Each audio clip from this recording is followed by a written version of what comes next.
10 things to consider before acquiring a land for livestock farming. A lot of people do not give attention to this, but this is very important. Let me take off my cap. Number one is the nearness to the market. If you are establishing a livestock farming, you need to ask yourself, how easy is it for you to access the market? The distance between your farmhouse and the market, or how is it easy for your customers to come to your farmhouse? A lot of people really don't give attention to this, and when they go into the livestock farming after establishing their farm and the animals, it reaches for him to sell the animal, it becomes a problem. Now they have to transfer it to another town, and when he gets there, they don't have any place. They are now struggling to go and get another place, get people involved, and that is too much of a hell. So if you are going into livestock farming, you need to ask yourself, are you ready to go into this, or you are ready to make it life easy for yourself? So you need to look. Another way is that, how easy is it for your customers to visit your farm? If your farm is located at places where your customers are easy to access, then you are likely going to make a lot of sales, and that would be a good decision you would be making. I know a lot of farms in the Greater Accra, the main city of Ghana, and people have established farmhouses in the city, and they have some of their stock in the city and they have others in the villages, but they have some in the city so that people can easily come and access and buy from there. If they need more stock, they go to the villages or wherever they've located it and bring some there. But if you are just starting as a beginner, you need to ask yourself, which one would you prefer? How much will it cost you? How much do you have to go into? And that is what you need to be thinking about to bridge the gap between you and your customers. Number two is the distance of your suppliers. This is very important. A lot of people really do not think about this. They establish the farm, do whatever it is. When they finish, before they will now start asking, where am I going to get sheep? Where am I going to get my stock? Where am I going to get cow? Where am I going to get this?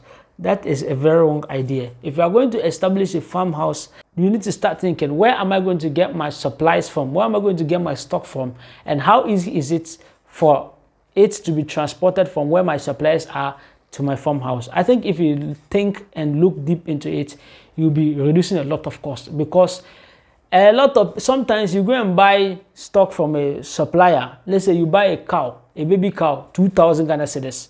Before you transport it from the village where your supply is to where you are, you might have incurred a cost of transportation like 2,000 Ghana cedis, and that has increased the cost of the animal. Now the animal that you bought to 2,000, before it even gets to your place, it has become 4,000. So you see, if you were to go into a market with your competitor, you will not be able to sell.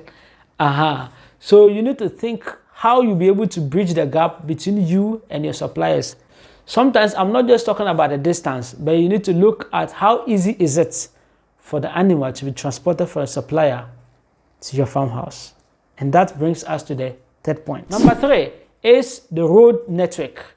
You need to think, okay, where I'm going to establish my farmhouse, whether it is in Eastern region, whether it is in Northern region or wherever, what is the road network? How easy is it for me to reach my market? Is it smooth? Is it easy to always transport when you are going to sell? Is it easy to transport when you buy? Is it easy for people to visit your farmhouse? Is it difficult? So you need to think like this. Some people do not actually think like that. They go and establish their farms in a bush. So if you establish your farm in a bush or a place that people will not be able to access, then you might have already convinced yourself that you are going to create your own road that people will be using, and you are ready to sacrifice your money to make the road smooth for your customers. Other than that, you might have been investing, but that means you are not having it in your mind to bring your customers to your farmhouse, because if a customer has to go there and he has to suffer, a lot of them wouldn't come. So you need to look at the road network. How easy is it for you to transport when you buy and for you to transport when you're about to sell? Number four is the topography of the land. How is the land like? Is it stone area? Is it waterlogged area? Is it a flat land? Is it a mountainous place? You need to look and ask yourself what you are going into, the type of livestock you are going. If it is cow, if it is goat, if it is sheep, if it is poultry, whatever it is, ask yourself, would they be able to survive in that location? Because looking at the stature of the land, if the land is like this, you need to ask yourself, that animal you're going to put it there, and you're going to create your farm there, how easy is it? Another reason why you need to look at the topography of the farm is how to even to establish the farm or to build the farm. If you are going to fence it, how easy would it be? If you are going to build your home to stay there, how would it be? Is it easy? Like, you understand, if it is a stony area, how will that impact your livestock? If it is a waterlogged area, how will that impact your livestock? This is very important for you to look at the topography of the land, how the land looks like. Comprend? Thank you. Number 5 is the fertility of the land. How fertile is the land where you are going to establish your livestock farming? You need to consider this, because if you are going into livestock farming, you have to start thinking that you are also going to do it better than the way your great-grandfathers did it. That means that you'll be planting your own feed. You have to have a place where you plant your own feed to support your livestock. So where you are going to establish your livestock farming, the land there, the soil, how is it? Is it fertile? Is it good for planting? Is it good for growing crops? You have to think like that, so that when you establish your livestock, you can divide some part of the land where you're going to use it for farming. And that is very important. Imagine you're going to establish your land at a clay area or a waterlogged area or a place where, you know, plants can grow. See, you are going to harm yourself, because it will now become so difficult for you to even plant your own food or even get free food around. You understand? Even if you don't plant, you still need free food around to support your livestock. So if you can't get free food, are you not harming yourself? So you need to think, how fertile is the place you are going to establish your livestock? The fertility of the land. Key. Number 6 is the weather and the seasonal effects on livestock. Where you are going to establish your livestock farming, does that place have a good weather for livestock? In the northern region of Ghana, where I come from, we have different weather conditions, but I usually categorize the seasons into 2: the dry season and the rainy season. Whenever it is rainy season, there's a lot of grasses, there's a lot of feed. So if you are going to plant feed so that in the future you use it to help your livestock, that wouldn't be a bad idea. You could establish that, because at the end of the day, you'll be able to store the food for your livestock when it comes to the dry season.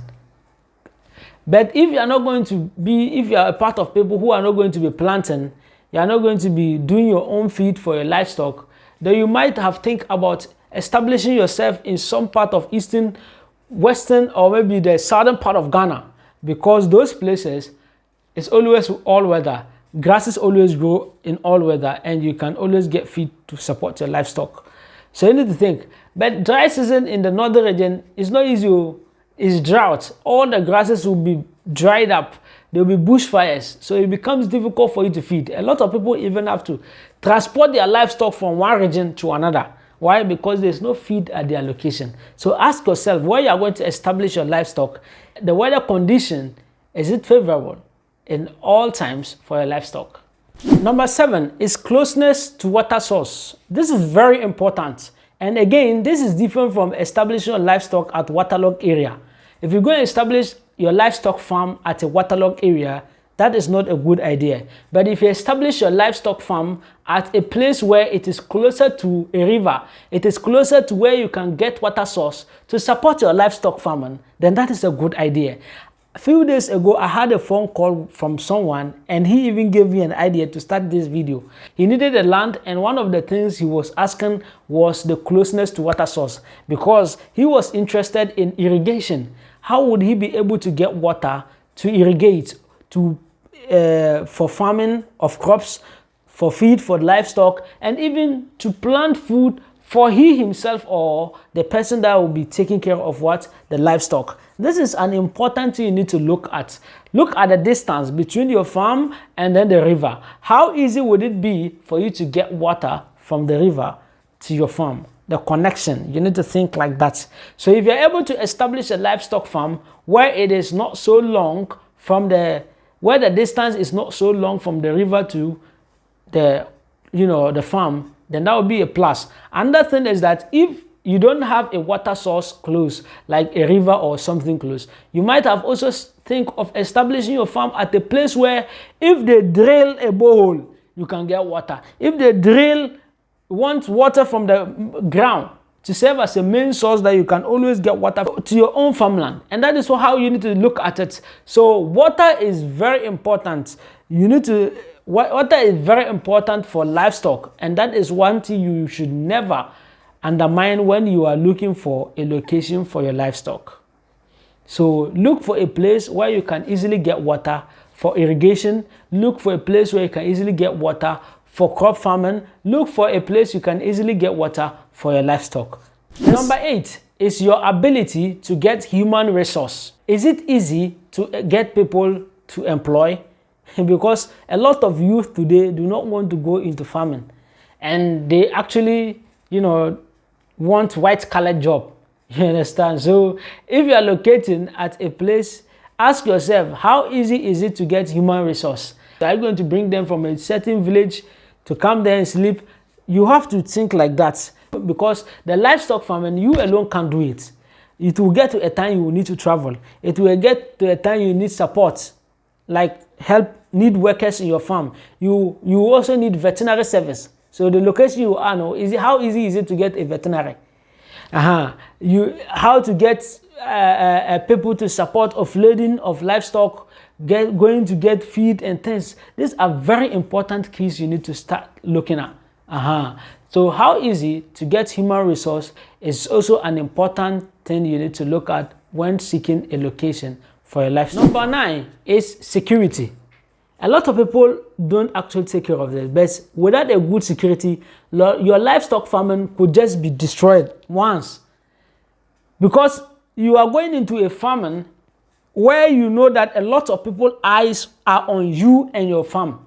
And if you don't have a good security source, one day you will come and then all your animals are gone. Some people have stolen all, and this is not you will not be the first story to be told. A lot of people have gone through that, and a lot of people have stopped farming because people stole their livestock. A lot of people are broken down and they started afresh, and then they have taken good precautionary steps to protect their livestock. This is very important. So you need security. That place you are going to locate your farm, are there thieves there? How is the rate of crime at that place? So you need to start looking at it like that. And if the crime level is low, you might consider getting a security. If you can, or a caretaker, consider getting a security or a caretaker who will do the job of a security. And you also have to consider getting a dog or dogs to also engage in protecting and surveying around on your livestock. These are important things you need to take. Don't look down upon this point. Your livestock could be destroyed if you joke with the security of your livestock. Then number 10 is the norms and value of the community where you are establishing your livestock farm. You need to take that very important.